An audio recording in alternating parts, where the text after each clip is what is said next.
Οι δράσεις προαγωγής δημόσιας υγείας και προληπτικής ιατρικής του Δήμου Πειραιά είναι μοναδικές και πρωτότυπες σε έναν Δήμο.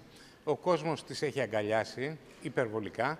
Είναι πραγματικά χρήσιμες. Έχουμε εξαγάγει τα πρώτα μας συμπεράσματα, βλέποντας πού υπάρχει μεγαλύτερο πρόβλημα, ώστε στο επόμενο χρονικό διάστημα να επικεντρωθούμε στα συγκεκριμένες ηλικιακές ομάδες και γεωγραφικές περιοχές του Δήμου Πειραιά, ώστε να έχουμε τα καλύτερα δυνατά αποτελέσματα, αλλά και τις καλύτερες παροχές υπηρεσιών στους δημότες μας. Είναι ένα μεγάλο έργο με πολλές σημαντικές δράσεις. Είναι πολύ σημαντικό, δεν έχει γίνει παρόμοιο και είναι και πολύ μεγάλη ευθύνη της Cosmoclinic. Έχει πάει πάρα πολύ καλά, έχει πολύ μεγάλη συμμετοχή. Είμαστε πολύ κοντά στον κόσμο, στους πολίτες. Πάμε εμείς στα κέντρα, πάμε στα ΚΑΠΗ, πάμε στα σχολεία. Είναι πολύ σημαντικό αυτό.